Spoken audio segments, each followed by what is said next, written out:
Walk by.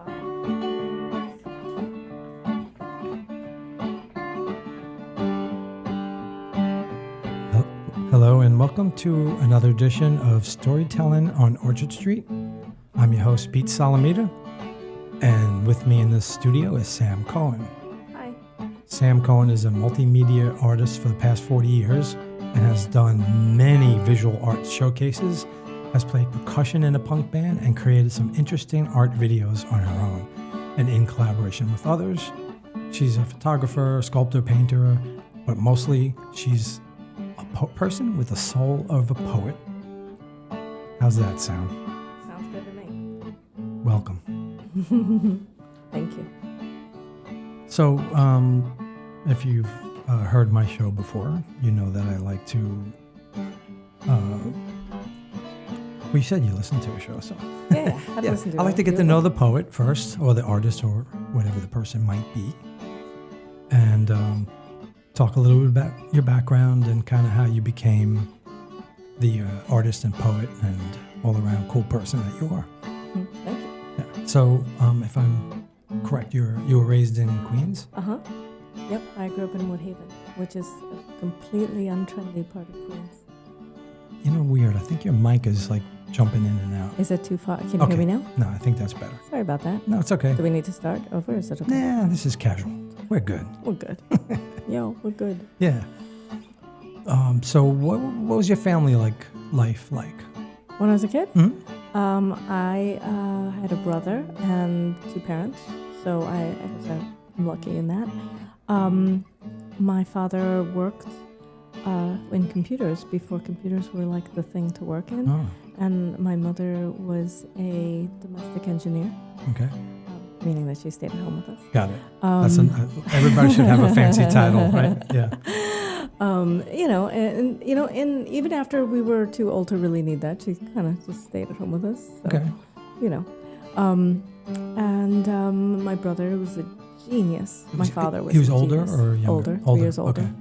I mean, literal genius, or you just saying he was a smart guy? I think he was a literal genius. My Okay. father was absolutely a genius. Right. My brother's pretty damn smart too. Right. So even though I don't think I'm too bad in that. I always was kind of fighting between competing in it Mm-hmm. and completely turning my back from it. Wow. Because it was very hard to compete. Right. Because my father and my brother made it very hard to compete. Also, they were both very older than me. So I think at a young age, I realized that art was something that I could do, that maybe I could do a little better. Okay. So I kind of set myself on that, in a way. When testing came around and high school started, I made Stuyvesant. I was going to go to Stuyvesant, but I made LaGuardia, and that's, for anybody who doesn't know, that's music and art. Right. And I was like, well, I can't really compete in that area, so I'm going to go in this area because it was just, it was practical. Well, before you went there, were you already interested in writing? Well, what came first, writing and poetry or art? Well, I'm an art therapist. Mm-hmm. So I think a fundamental belief I have, and I think, many people have, is that we're born with images. Mm-hmm. Like, it's the first things that we see. We see before we learn to speak, before we learn to write, before we appreciate even things like music and other things. We see, it's visual. Right. When we go to sleep, we dream. For most people, it's visual. Mm-hmm. I think so. There's something that happens to children when they're usually like around 12 or sometimes younger, maybe like around 10, when they just completely stop, maybe even earlier, maybe even around 8, when they completely stop making art because they become self-conscious. Right. And so the children who continue drawing are either particularly good, or maybe They don't give a fuck. maybe they don't care. Maybe they have some they're a little off. I don't mean to say in a bad way, but they're a little Self-conscious. they're not self-conscious because they're on their own path, I should say. Right. So maybe those kids, they're not so affected. But most kids are really affected by that. The reason I continued drawing was because my father fostered me in drawing. And my grandmother, who I should always mention when I talk anything about my career or me becoming an artist. My grandmother used to paint with me when I was a child. With me and my brother, by the way, painted with me. So my grandmother... Is your brother artistic or musician? Or No, my brother was wonderfully artistic when we were kids. But he didn't continue. He, like many kids, stopped doing it. Right. Because I was maybe better than him. So he stopped. Right. You know, how dare my son's like that. My son had a great imagination, and people would always comment on his art when he did it, and then he just stopped. Well, my father used to say that there are many kinds of creative. So you don't have to be an artist to be creative. Like there are many ways you can be creative. Right. My father painted. You can be creative in science, math. Exactly. Yeah. So my father painted before I was born, but when I was, before I was born, my father stopped painting because he became practical. Creativity is sort of just a way of thinking. I think so. Right. I 100% agree with that. Right. So you can think, like I said earlier, mathematically or scientifically. Exactly. So, so I... or mystically. Spiritually. Yeah. So I kind of focused myself on the arts. But, it's funny because the other day I was looking back through some of my old poems because I have... So you were writing poetry also? Since I was in high school. Right. So I was looking back at some of my old poems because I was, I think but I don't know if you know, that I have an art show on right now, which is a show about music at BWAC, Brooklyn Waterfront Artists Coalition. And I really enjoyed seeing your Thank you. Your art. Yeah. Thank you. And so as I was getting ready for this show where we had some musicians and I was reading some poems, I knew that I had some older poems about music because I dated some musicians. So I knew that I had specific older poems about music. So I went back and looked through like the archive of my poems. How are they archived? Oh, they're in a box. Okay. So you print everything. Yeah. Right. They're in a box. But recently in the last 5 years, they're in the computer too. Okay. Well, they're in a drive. So they're They're in the web, right? But yeah, they're in a box. But there's like this thick, maybe this thick. Right. So there's a lot of poems. So I started looking back, and I realized how long I've really been writing, like a really long time. So yeah, since I was in high school. And then obviously, if you're an art therapist, you pursued that in college. Well, I didn't. I actually went to college for advertising. No kidding. Yeah, and psychology. And I got to, I took a semester abroad when I was in college, and I came back with sort of like a different outlook. And I went to Syracuse, which is like a university where you have to study many things. So I didn't really get to taking advertising until I was in my third year. And I decided that I didn't know how I felt about it, and it's sort of evil. I don't mean to say that in a passing way. I'm sure other people do advertising and feel good about it, but I didn't feel good about it. No, there's definitely an element to it. You're trying to get people to buy something they may not need or want. Yeah, I mean, there are some positives to it. It keeps competition up. Again, it could be creative. Well, besides for that, it keeps competition up, which is really important to keep prices down, to keep innovation going. So there are positives to it. And some people advertise things that are good. So there is that. Right. But if you work for an advertising agency, you don't have much choice in what you advertise. Right. So then you end up just advertising whatever they advertise. So I decided I didn't want to do that. I graduated early because Syracuse is a very expensive school. So I graduated early, and then I took a semester abroad, came back, didn't know what I was doing, did a whole bunch of things, started teaching randomly. I was teaching math and English to little kids. And then I was doing a program called LEAP. There was a couple of other programs. It was like kind of random scattered things. LEAP is a program. It's a wonderful program.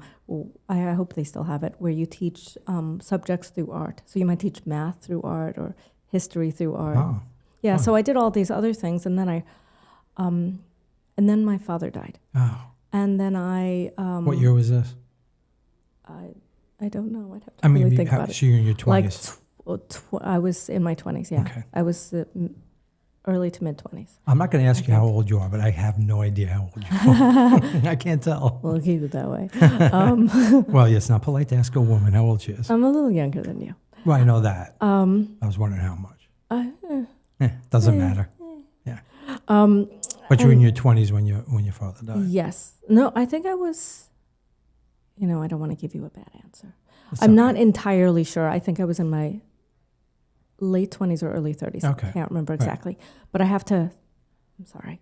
But my father died, and I was sort of heartbroken. Of course. And I did some things that might not have been positive, but I didn't fall into a deep well or anything. I mean, I've always been sort of in a deep well, but I didn't do anything terrible. And I realized and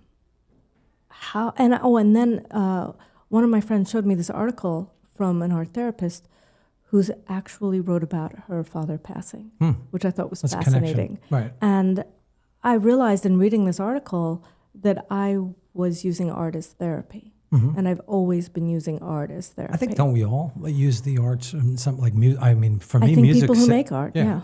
I feel like music from childhood, saved me in some ways. Absolutely. Absolutely. I mean, through difficult times. I've done some music in my life, but for most of my life, I've just been listening to music. But I also feel like it saved me. Right. Having it. And I think I started writing poetry 14 whatever years ago. Oh yeah. And only 14 years ago. Yeah, I never read or wrote poetry.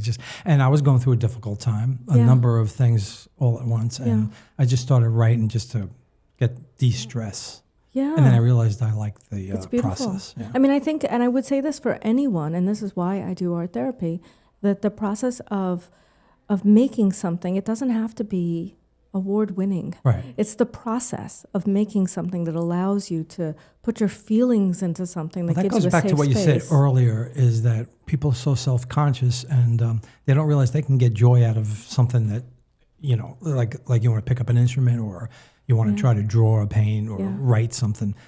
You don't have to be, Paul McCartney if you're doing music. You don't have to be. Well, I mean, the thing about music, at least, it's not really the same because a lot of people do music digitally and they don't maybe have that type of training. But to traditionally play an instrument, you have to have training. You need some training. I mean, I played, don't get me wrong, I played drums in a punk band and there was no training. Right. So, but it was a punk band. It was fun. It was fun. But most musicians need formal training. Right, but when it comes to you can sit down and draw or something. You could draw, and there's different levels. You draw at whatever level you are, and you can get better. Right. Same with writing, same with dance or drama or any of the arts. Right. I've taken poetry therapy classes too, which are just beautiful. It's a beautiful way of expression. Right. So I think when my father passed, I had a real sense of I guess gratitude, or I'm not a person who's high on the gratitude stuff. I don't think people should be forced into gratitude. But I really did have a feeling that I was privileged. I mean, I've been privileged in many ways, obviously, but that I was privileged to have been able to be encouraged to make art throughout my life and to have the art. And when I say art, I don't just mean drawing and painting. I mean poetry and all of it. Sure. To help me get through those times. And if as an art therapist, I could help other people discover that about themselves, because it's not about people making beautiful things. It's about people discovering that they have something meaningful inside themselves to get out. Right. That's important. Yeah. And that's why I went into it. Did you have to go, for some reason my mic doesn't sound great. I hope it's my imagination. Did you have to go to school? From here. Did you have to go to school to become an art therapist? Yeah, I did. I got my So you went back to school? Yeah, I have a graduate degree from NYU. So this is after your father passed and you decided to go? Yeah, way after. Yeah. Well, not way after he passed, but way after I graduated regular school. Right. That's what I figured. Let's. You want to take a break? Not take a break, but hold on the chat for a little bit and read a poem? Sure. Yeah. I'll read a poem. Yes. Why not? I have That's lots one of the poems. reasons you're here. I'm going to read a short poem to start. Okay. Leaves residue. Without the expanded ego's consent, what remains? Our lives simmer down to something the size of a cup of tea. The spilling of wine, the spacing of clouds, potential partners passing, seems arbitrary, condensed in the end, in memory, sweet or bitter, that can be savored or served cold, but always is smaller than we think, compared to our tiny vestiges echoing in a hall of angry, empty aftermath or crumpled back to the earth when their flavor is gone. Cool. What's the inspiration behind that? Actually, I think I wrote this when I was locked out of my apartment, but most of my poems are just about my general existential feelings. Okay. So this is about all of the things that we worry about. You know, we're always worried about, you know, how like who we are and what people think about us, our identity, and you know how we come across, especially in these days with social media and all those other things. And what's really left behind? Like, what do we really leave behind? Right. And so that's what I was thinking about. Okay. I love the fact that your bracelet says story on it. You know, I tried to. It's like you pick that out because you're on a storytelling or I totally have like too much jewelry. And one of the things, when you read off all the things I do, another thing I do is I do jewelry. So that's your jewelry? I like to almost. Is this one yours? Yes. I love that one. Thanks. Yeah. This is made out of a roll of masking tape. Really? Well, it's actually Gorilla Tape, but yes. Wow. So it's cardboard? Uh-huh. Wow. Totally is. Why is it so, it looks like it's hard. It's not? Oh. It's hard like tape. Wow. Like tape is hard. Yeah, but I mean, it looks metallic. That's what I meant. Yes. It's the way you painted it. It's spray painted. Like my mug. But wait, let me see that. You did this just before you came because it looked too plain? I did that right before I left because I thought it was boring. That's crazy. So I was like, I need to bring something with. You're like a walking inspiration. Well, thank you. My bracelet says it's a poetry bracelet. It says, the story of too many Sundays awaiting Friday afternoon relief. So. Wow. Because Sundays can be a bummer, right? Well, right now I work Sunday through Thursday, so it's a little different for me, but it used to be. Right. You know, when I made this. I mean, the tail end of Sundays can be kind of a bummer. It's just, it's to me, it's very sad when people, like, they live their lives for the weekends. Right. You know, and not that I'm not in that club, but. Well, I think it's only because you're free to do whatever you want those days, where the other days you have to get up and do something and you might not like what you're doing. Well, but how sad is it that we spend so much of our life doing these things that just, which is kind of the subject of the poem I read. Right. We spend so much of our lives building these things that we think are meaningful, and how not meaningful are these things that we build sometimes? Like, so I when we look back on it. I chose a career. It wasn't like a very defined career, but I chose jobs that became career jobs, kind of, where I didn't worry about the money, and I figured, well, maybe if I'm good at what I do, I'll make more money. Right. But there were jobs that I knew I would wake up and go, oh, I can't wait to go there. So I worked for a record distributor for a short spell, and then I tried something that didn't work out too good. A carpenter with my brother-in-law. He had a little business, and I stink at that. I can't stand. Well, how do you find out unless you try? True. I can't deal with the sounds, the sanding or the. I don't know. It just gets me. Yeah. Anyway, I wound up a job running a radio station for people with visual disabilities and other disabilities. Oh, that's beautiful. And I did that for almost 9 years. It was so much fun. And then I did a job where I booked musicians to play for people with AIDS.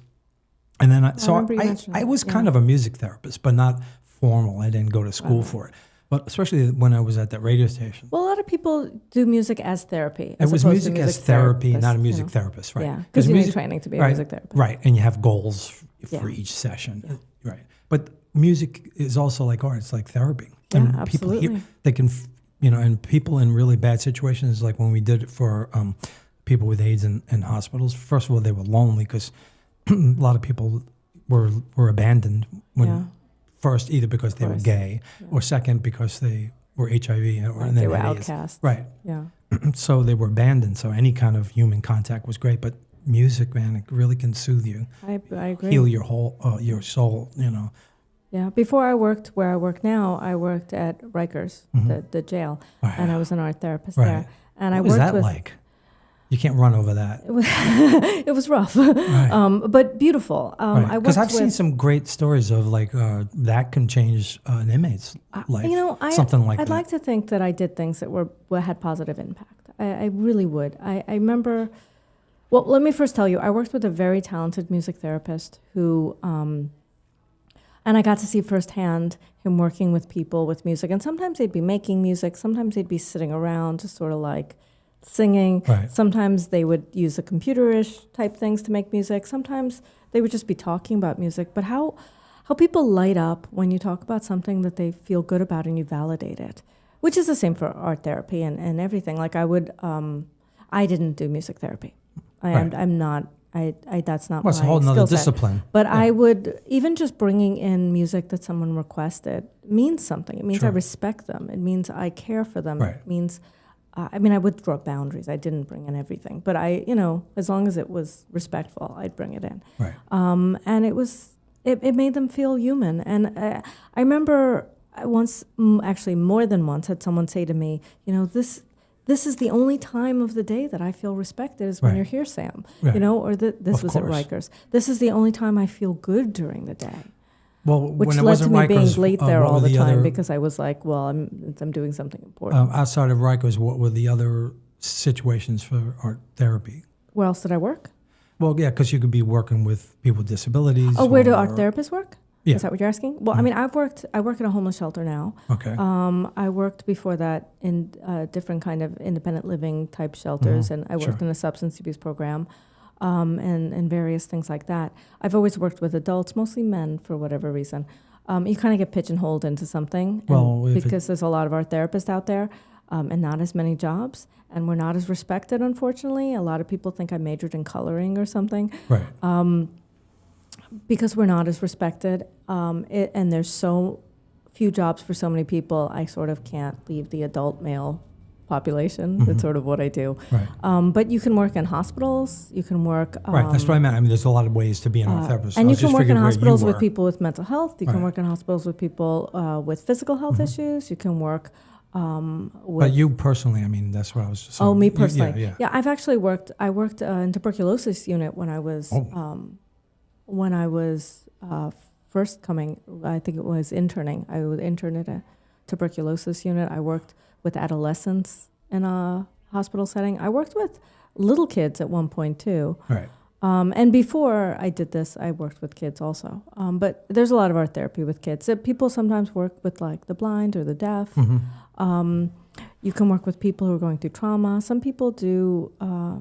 Some people are therapists the way you might go to see a therapist, and they have private practice. It's art therapy, where you might talk and also draw, because I'm a therapist primarily, so people talk also. And that's another thing about art, and I'm sure music or other disciplines, is when you're making art, you're more likely to feel comfortable and be able to talk about whatever is going on. Right. So it's more than just the act of, it's a social thing too. Yes. Right. Yes, and sometimes because I do groups a lot. I do groups much more than I do individuals where I'm at now. Right. So sometimes it's just about getting people to do something together. Well, most of what you described are people in very difficult situations. Yeah. I mean, if they're sick or incarcerated or Absolutely. homeless or have mental issues. Absolutely. Right. I mean, I have friends who work in the private sector who do private practice. And there you might just work with people who may be experiencing some neurosis. And not that I don't mean to downplay that. That's, of course, matters. But I've never worked with that. Right. But some people do. Well, it sounds like you've done some incredible work. Well, thank you. The Rikers thing is amazing because so many people feel like, we don't need to do anything for these people. They're criminals, especially Rikers has such a... It's a bad reputation. Yeah. I almost never had anyone, a few people told me they were innocent, but very few. I met 1,000 people there. I don't even know. Right. And maybe, how long did you do that for? Like 4 years, I think. Okay. 4 or 5 years, something like that. And how long would you work with a particular group, or was it the same group, or it would just change? Well, I had a group, in all truth, and I don't mean to sound like I'm praising or anything, I just felt like I could never give enough when I was there Right, I because there was understand so much need. Right. So I did more groups than I was told I had to do. Uh-huh. Like I would ask, I'd be like, can I do this? And like, you can only do this if you do that. So I did more groups than I needed to do. But I would do maybe three groups a day, sometimes 4 groups a day. Right. And then I would see sometimes people individually in between, which was mostly talking. It wasn't usually... Like sometimes I'd just stop in to see how somebody was doing who I knew was having a rough time or something like that. But one of my favorite groups was a group that I asked to do specifically. The counselor who was it was a dual diagnosis group, but relatively well maintaining, and so it wasn't in the MO, which is the mental observation area. It was the only group I did that wasn't. And the counselor, who's lovely, came to me and she said to me, my group really could use this if you could come by. And I asked, I got special permission, and I went by to see them once a week. And it was like the best hour of my week, every week. Wow. It was like the best. And I would go there and they were so excited. Sam! I felt like I just walked into Cheers, And it was like it was so exciting, and they were so happy to see me, and I don't mean to make out like that's what matters, but I would, Well, sure, it doesn't matter. It means you're making a difference. Well, I would bring in music when I could, and we'd sit around, and I always had like 2 projects, because I had like a main project and a side project in case they didn't like that one. So I was very prepared, and I tried not to repeat projects. So except for like holidays, like Mother's Day or Valentine's Day, when they all want to make cards, except for like holiday stuff, I would try and bring in a new project. And I would try and bring in projects that were related to other things going on, and I'd really try and pay attention to what was going on with them. But sometimes, I just bring... Some people just wanted to color. Some people didn't want to do anything. They just wanted to sit with us. And that was fine. Sure. But I remember this probably got something out of one it. One of my best memories that I think I will ever have is I went to group one day, and we hadn't got a radio yet. We put a request in for a radio so I could bring a radio with me to the group, and like a CD player, because we're old school, so that we could listen to CDs during the group. And they kept asking for it, and I kept having to say, I'm really sorry, I'm still waiting. And they'd be like, it's okay, we're happy you're here. And the guys started a song spontaneously, and they sang Art Group, but to My Girl. Oh, okay. So they sang the song That's My cute. Girl, but Right. instead they sang Right. Art Group, and Right. it was all like, what's sunshine on a cloudy day. Right. It's the Art Group. That's it a was great the memory. sweetest thing. And it was like, like maybe 10 guys sitting around and just making art and talking. The one thing I learned from the 2 jobs being that human. I just described earlier is everybody just wants to be seen as a person. Absolutely. And when I worked with people with disabilities, I did my best to treat them as anybody else. Absolutely. But people don't always get that. I mean, sometimes you're better off not looking up people's criminal charges. Oh, sure. Because Right. it can send you down a bad path. But, Right. As I said earlier, people very rarely told me they were innocent. But I said every so often. But they would tell me what their circumstances that brought them there. Right. I mean, occasionally I would meet someone who I'd be like, wow, that person might be a little evil. Like occasionally, Sure, of but course. maybe twice while I was there. And then there were some people who were just had severe mental illness who we don't really have a place for in this country. Does this show up in your writing? All these, because you must have you've met so many different kinds of people and so many different kinds of circumstances, very vivid possible stories. Does it show up in your writing? Not so often, No? every so often. But I mean, I have a poem about. I didn't bring it, but I do have a poem I wrote when I was at the shelter that I wrote about. I'll bring it if I come next. Okay. That was about sitting with a guy who was high, who was, on heroin. And I was sitting with him to make sure he didn't overdose. Wow. And I wrote a poem about that Right. because I just didn't know what to do with my feelings. Sure. You had to So get I that put out. them in a Yeah. poem, and then I shared it with him. Because one of my favorite poems is when I was working for Lifebeat, the AIDS organization. There used to be a place that we did shows right over here, Rivington House. And I have one of my favorite poems is, this is a long time later. I mean, it's like 20 plus years later, 22 years later, I wrote a poem about somebody I remember that I used to see all the time and Wow. talk to. Just That's very really vivid. cool. Yeah. Most of my poems are about my own self-despair, I'll be honest. Okay, well let's hear more despair. It's time for another poem. I guess it's why, it's the reason I didn't stay with just art or poetry is because I thought it was sort of like maybe selfish that I was just writing about myself all the time. So I try and spend all my time doing things for other people, but then when I come to writing, It's I your get back space. to You that. can do whatever you want. I think this poem I wrote the same day as the other one, just like a few months ago. All we can muster. Tonight I gulp, painted bursts of oxygen. Can I start that again? Sure, good. All we can muster. Tonight we gulp, panted bursts of oxygen, barely breathing, thinning air. Or at least it feels as though it has all left the room, left me withering like hollow flower corpses, left me lonesome winding around spiral thoughts, left me dark in a drowning din of silence, where the light only reflects in, off the other's hapless dreams, as mine expired with my inability to replete cyclical shallow love. I stood, waiting in reflective pools, to watch others live lives I might have had, and watch youth proudly primp narcissus petals in fleeting beauty, and the age sticky stuck in pages of yesterday's words, and the worldly showy in complex algorithms of advertising, artificial displays, intellectual flourishing beyond our own in ways we consider modern making.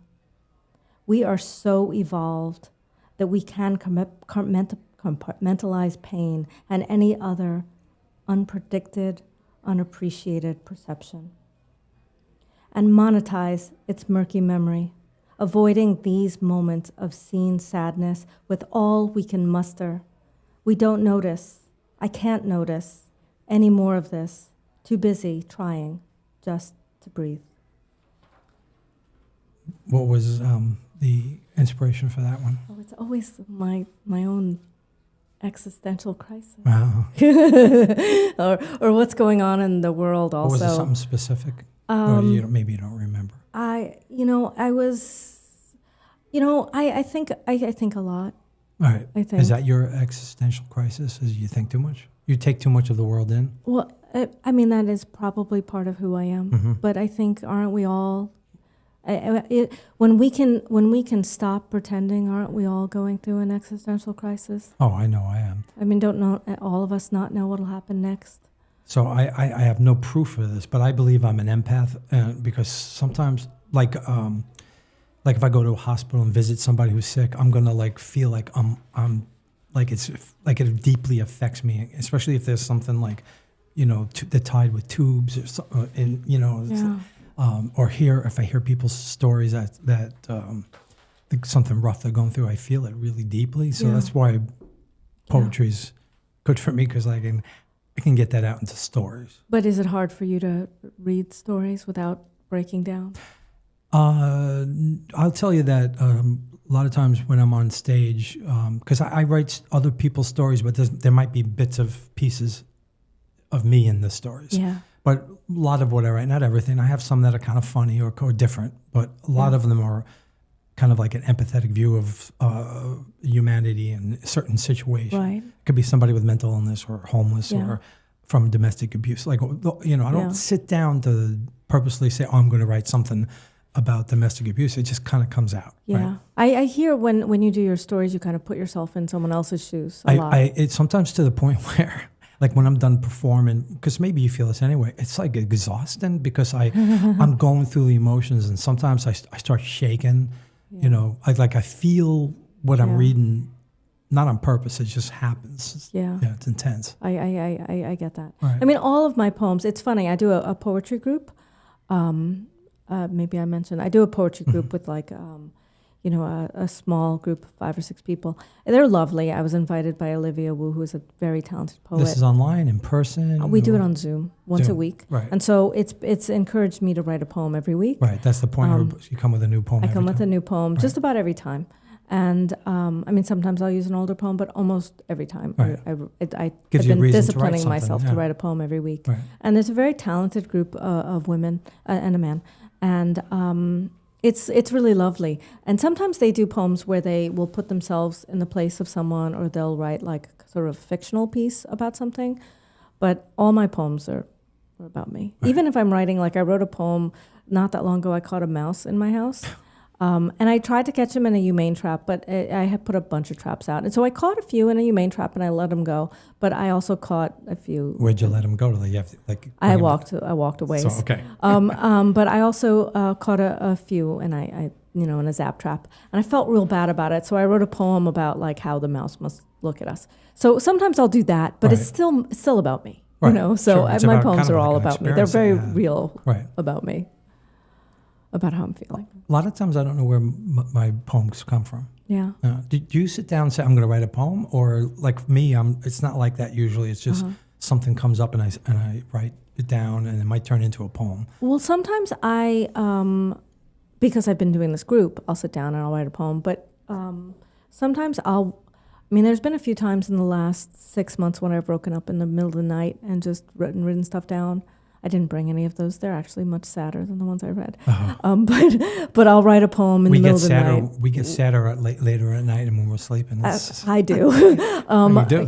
I write about my loneliness or my fears of the future. Right. There's a lot of reasons for the fears of the future. Yeah, right now. whether I'm talking about personal fears or fears of the world or fears of this country. There's so many. Right. Fears of AI. There's 1,000 things. It's too many. It's overwhelming. Yeah, there's too many things. Right. The environment, it's a lot. I know. But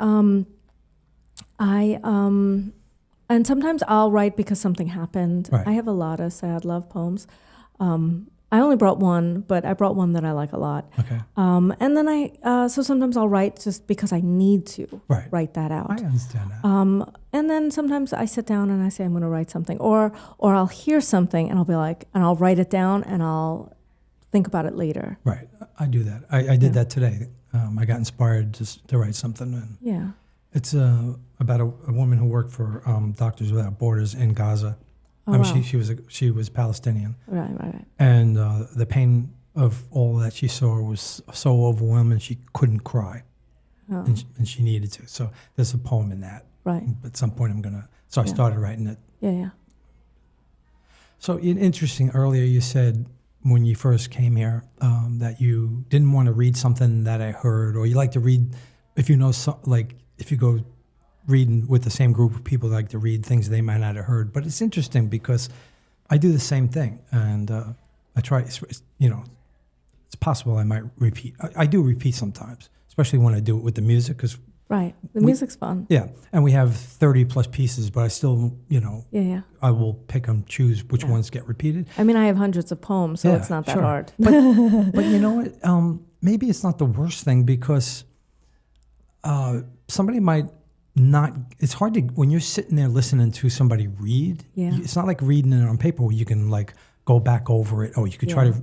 It goes by so fast, and I have trouble paying attention as it is. Well, that's why when we do my poetry group, we sit there and we look at it all together. Mm-hmm. So it's like nitpicking everything that you're like, oh, it's not a big deal. But it makes the poems stronger. Mm-hmm. They do. They really do help me make poems stronger, and their poems, we all work together on that. But when I'm reading something, I might leave out a word, or like I've left out a word while I was reading. My vision's not that good. I might leave out a word, or I might get nervous, or whatever. Mm-hmm. And people don't know that. It's just not in front of you. True. Right. But I can give you a copy if you want to read any of it. Yeah, sure. And you could read something different, but somebody might remember the poem, and they might hear something they didn't hear the first time. Yeah. It's like rewatching a movie, or like somebody said, she was a comedian too. She said all comedy is based on a surprise, and I felt like I wish I was able to argue with her because there is an element of surprise, which is true if you're hearing somebody read poetry or music. Right. But then there's also if something's good, you want to hear it again, and you're not surprised the next time. I mean, if a comedy bit is really funny, you'll laugh the second time, even though you know what's coming. Right? There are movies I've seen over and over again. So I was like shocked that a comedian would say that. I mean, I have this good friend Doug, who who has shout out to Doug Walker. Shout out to Doug, who's a very talented musician. Who every time I see him, and I'm doing a reading because he's had me do some readings. Yeah, I did a few in the earlier days when he first. And so I'll try and bring something new because why not? I have new. I could do that. So I figure might as well if I can. But sometimes I'll bring in something I already done. Last year I had last summer actually, so like a full year ago, I did a fundraiser for the local community garden in my neighborhood. Okay. So I wrote a whole bunch of poems. Like I spent like a month or two writing a whole bunch of poems that dealt with the garden. So I have actually I could read you one if Oh you yeah, want. why not?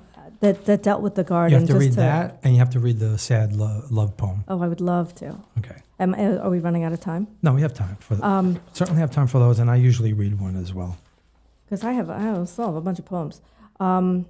This is a poem I wrote about a mosquito. I don't know how much you know about mosquitoes.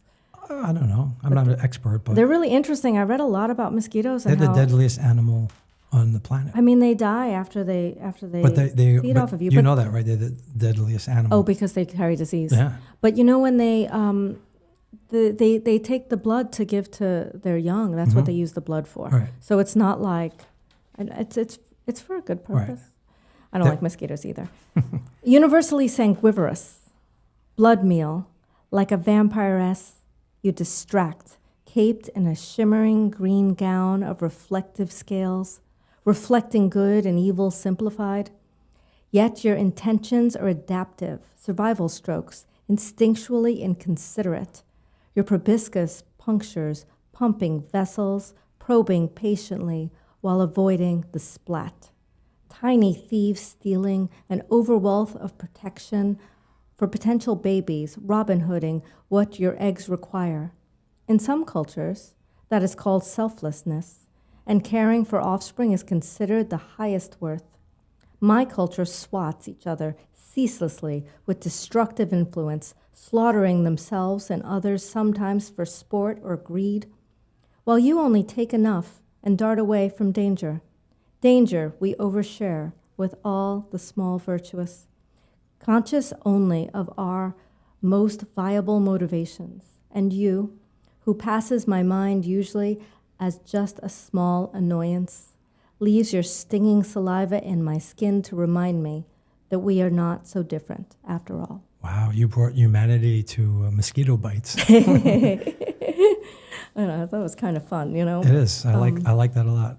You know, me and my wife and my wife and my son will put some kind of mosquito repellent on them and get bit. And I won't put any on, and I won't get bit. Yeah, I They heard don't it like has something me. to do with the vitamins in your blood. Yeah, they don't like me, which is fine. So I have a few poems left, but I'm not sure what we have time for. We still have time. You know what? I just thought it might be a fun way to do a reading. Like if you're with a group, you all ahead of time share a couple of poems you're going to read. That would allow the other poets to try to find a poem that might go with it. Because when I hear some of what you're reading, I'm like, oh, I have a poem that could go well with that. Like I have one about a vampire, which is sucking blood. Yeah. And then you do some that are a surprise. What's really fascinating is in my poetry group somehow, and it doesn't really make any sense, we often have a theme. Right. And it's not intentional. It just sort of happens. It just happens magically. It's weird. Okay. Before you get to the sad love poem, is that what you're reading next? I was going to read something else first, All right, but is go that ahead. okay? No, go ahead. It's your stage. Just because I thought that you might like this one. It's the Sam stage right now. It's the Sam stage. That's kind of fun. This is a poem I wrote actually 2 years ago, but I could have written it today. Too scared to say. Afraid of terrorists and bomb threats and shooters, of maladaptive plots from malicious governments, sometimes our own, as well as invisible, insidious viruses, death around us, death already set inside us, and afraid of this fear that rips us apart, fallen in narrow alleys, quaking with the rifles in hand. Aren't you?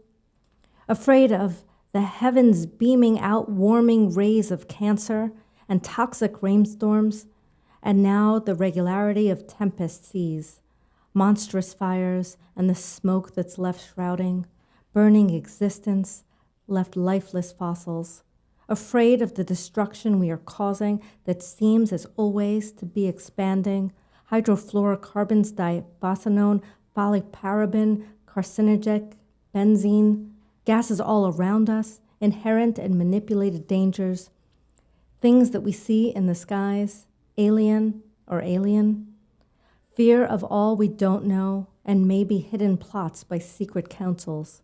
Scanning news programs impersonate people, chemicals impersonate food, extraterrestrials impersonate humans, and the dodo laughs. Oh, what it is to be human anyway, to think, to feel. Goats and fish and bees cower and cuddle, the trees that willfully grow towards luminescence, and maybe someday we build circus of ions charged with possible life. That one may set and stretch and stray. Is it so much stranger than our elements smashing together to form these bodies, or less likely our different cultures' origin stories? And it is so unlikely that creatures live beyond our vision, or that their life here we cannot comprehend. With our vision so limited, we aim to dominate, we flee, not to feel that fear that is all around us. As it circles, we often lean the cozy bend. We root for our country, our clan, our family, ourselves, effortless. Decisions that seem directions stemming under the mulch, sprawling headstrong by a scrub looking to survive. But rooted in what kind of soil are we? Are we greater than primitive drives and triggers, reactions? Can we respect other life that might not resemble our own? Do we fear so much the future that we cause it? We wake, we watch, we break. We re-cement, we reiterate, we repeat. We, fragile humanity, full of bruised emotions and sheltered egos, playing dice with death and our own version of truth. We really only know this. We are here when we are here. All else is speculation. This is all. Wow. So that sounds like it was what you were talking about earlier. My existential crisis? Yeah. but not necessarily inward. It's more like what you're taking from crisis of humanity and the world and which is the existential. Future. Okay, yeah. Yeah, I just, there's so much, right? And I think that if we can't relate to each other on that, what are we doing? I mean, I think that's how we bond. Sometimes I wish I could disconnect from social media because it's so hard not to get down rabbit holes, and you get all these videos of people talking about what you said earlier about the creators of AI saying it's going to be a doomsday scenario, or all these other things that make the future really seem really terribly dark. Scary. And I'm 67, and I'm I could live another 20 years, whatever. 20, my parents lived into the 90s, but I really worry about my son, younger generations, and my son's generation. He's going to be 22. It must be hard to be because they're looking at the things we're looking at. Yeah. And they grew up with phones in their hands. Right. So they know all these things. It's all out there. I wonder how that's affecting what their motivation of being in life. Well, they never had any time without it. Right.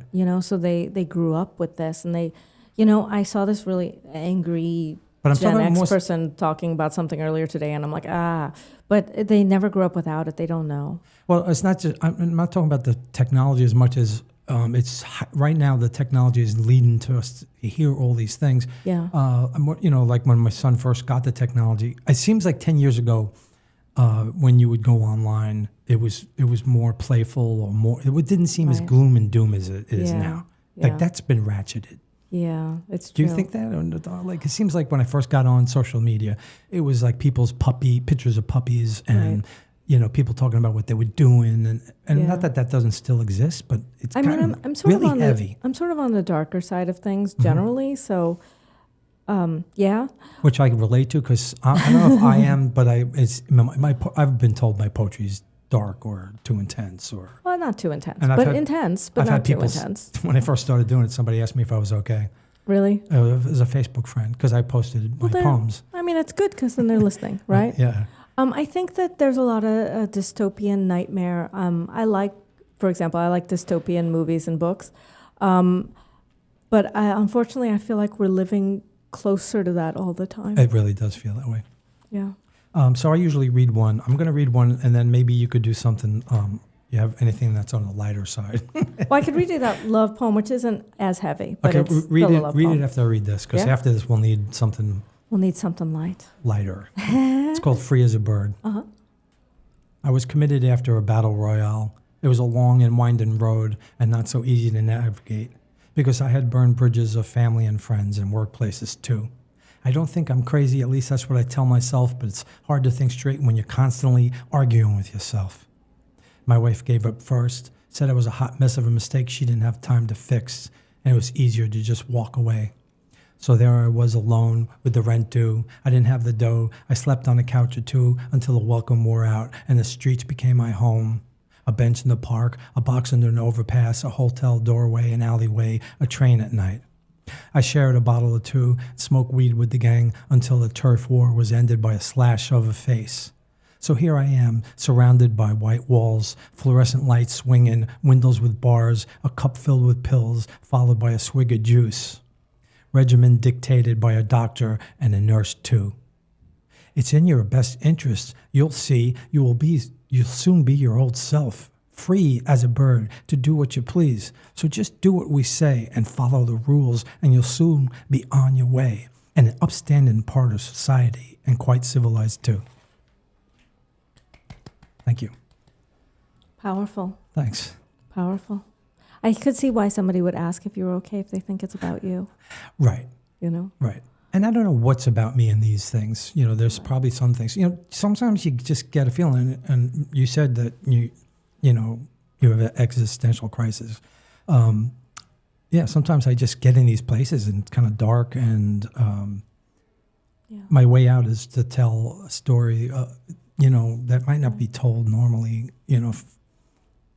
Beautiful. Yeah. Thanks. When as a therapist, I always say to my clients, whether I'm working in the homeless shelter or at Rikers, I haven't been in their situation. Mm-hmm. I couldn't possibly know their situation. I don't know what it's like to have been arrested or to be homeless or to be a black male for a lot of them, or to be older or younger, whatever it might be. Sure. I'm not going to pretend like I know what it is to be them. Do all those things come out in the art? Sometimes. Yeah. But what I do know is I know what it is to be sad. Right. I know what it is to be lonely. I know what it is to be scared. That's exactly where I'm coming from too. Those parts of are the human things that we can relate on. Right. Exactly.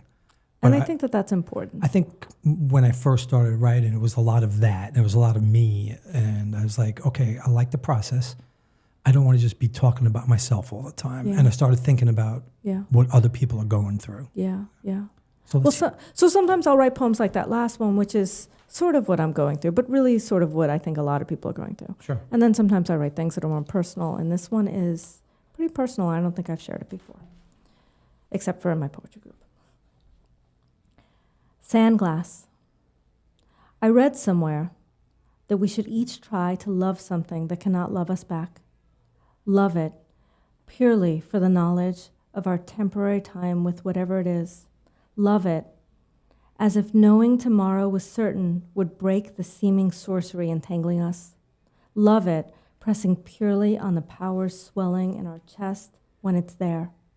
After all, the ocean tide surges, raging waters roll and retreat, relinquishes none of its freedom to another, feigning that the dashing moon escorts capricious calling as tempesta guides only by our own mercurial will, tempting us to drown.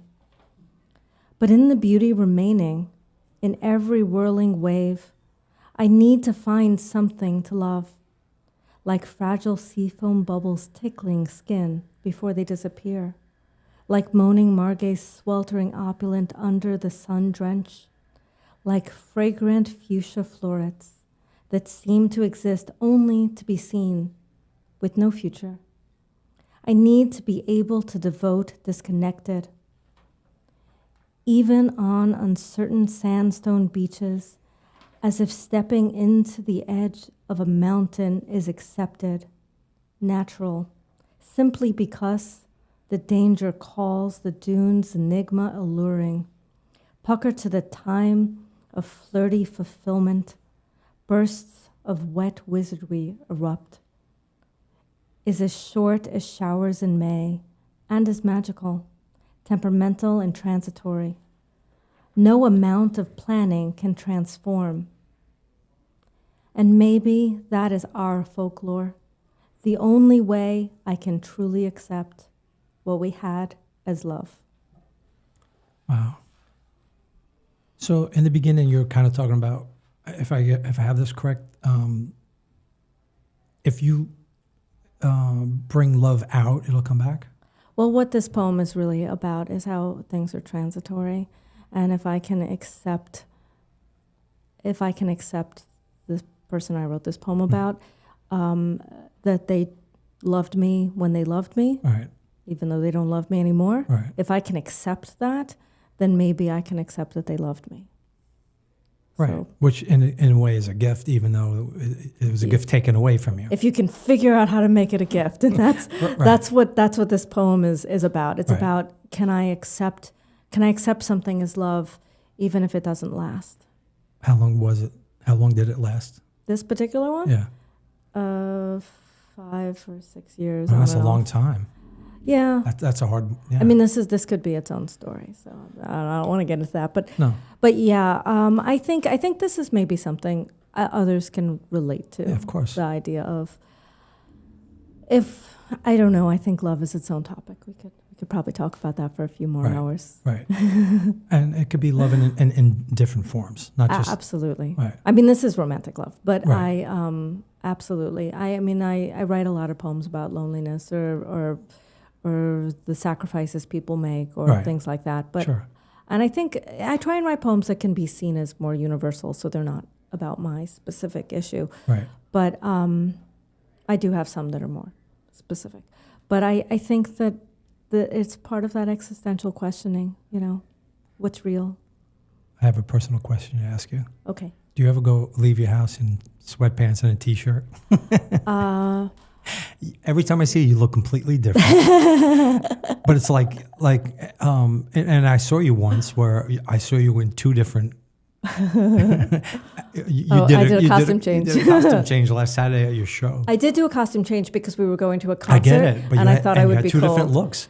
But your first look would have been great too. I thought it'd be cold because it was a concert. That's right. So it was actually for a reason. Okay. But I have a lot of jewelry because I and make there's no jewelry. dead space when you never have dead space. Oh yeah, no, I can't do that. I have a lot of You're jewelry. like a sculpture. I have a lot of clothes because I haven't changed sizes in like 30 years. Right. So, and here's a shirt I painted. Right.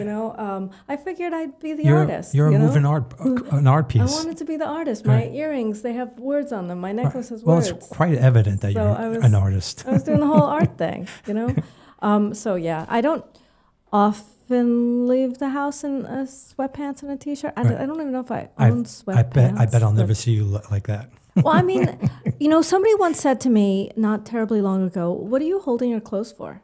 Because I have cool clothes. Like, why am I? And I'm like, well, because I got nowhere to wear them. And I go to work, and I work with homeless men. I'm not dressing to be alluring. Like Right. it's That's the last thing you want to do. it's inappropropriate. Sure, of So course. I tried very hard to wear things. And before that, I worked with men at Rikers. Mm-hmm. So I try to, and before that, I worked in I worked in a substance abuse clinic. So I try very hard to be appropriate for work without course. wearing anything Right. that's revealing. Of But course. what that means also is I try to wear something that makes me feel like I'm letting a little bit of me out. Right. So Some if personality. if it's like painted Sure. bracelets Right. or fun earrings, Right. I can do that. I don't Right. usually wear makeup to work.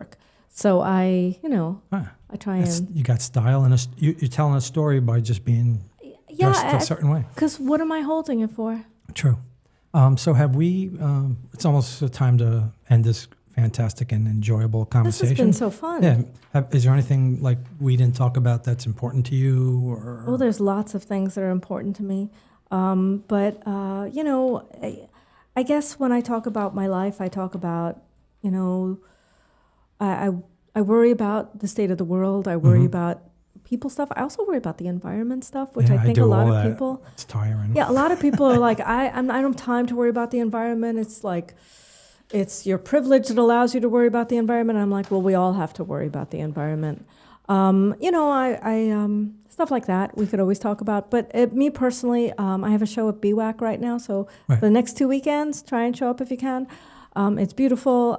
You could always look me up. My name is Sam with 2 M's, SammCohen.com. I have Facebook and Instagram, artist Sam Cohen. I'm under, or you could write me a note. So I'm glad you just said all hi. that. I was going to ask you how can people find you. So this is going to be uploaded to the internet within a week. Beautiful. Is there something coming up like towards the end of August or September that you want to talk about that people should check out? Not that I know of. Somebody invite me to do something. Okay. You hear that? She's available to be a poet. I'm a person. poet. I'm a painter. I'm a jewelry maker. And you play the drums. I can hit a good You drum. can keep a beat. I might take you up on that. Someday I love it. I might incorporate I would love your to. drumming. I would love to. Okay. Thank you so much, Oh, Pete. yeah. So this is the end of this episode of Storytelling on Orchard Street. And I've really enjoyed the company of Sam Cohen. I'm sure you all learned a lot about life by listening to her excellent poetry.